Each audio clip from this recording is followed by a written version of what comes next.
Welcome to the fourth video in our AI 101 series, where we explore deep learning and neural networks. In this video, we'll explain neural networks and how they are used in deep learning. Before we get started, make sure to subscribe to our channel to stay up to date on our latest videos.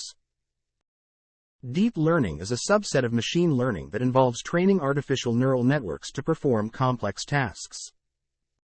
So what exactly are neural networks? Neural networks, or artificial neural networks, are a set of algorithms that mimic the functioning of the human brain.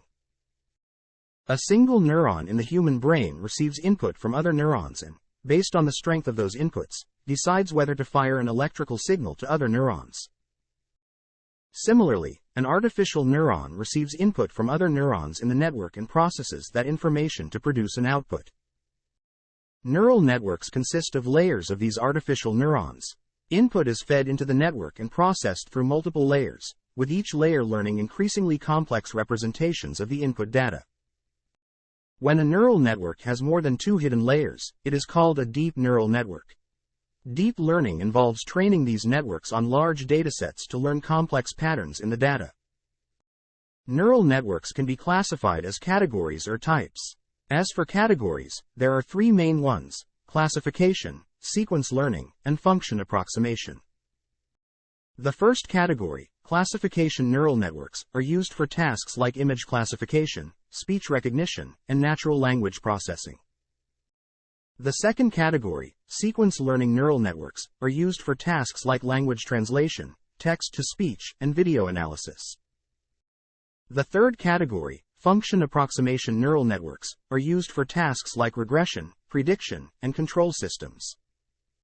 Now let's dive into some of the neural networks types, such as the multi-layer perceptron, convolutional neural networks, and recurrent neural networks. MLPs are a type of neural network that are commonly used for classification and regression tasks. CNNs are used for image and video processing tasks, such as object recognition and detection.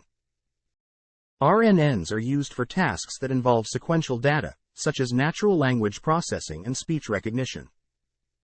Deep learning allows these machines to learn from large amounts of data and make decisions based on that data. And that concludes our video on deep learning, neural networks. We hope you've gained a better understanding of what are neural networks and how they are used in deep learning. Thanks for watching. Don't forget to subscribe to our channel for more tech-exciting videos.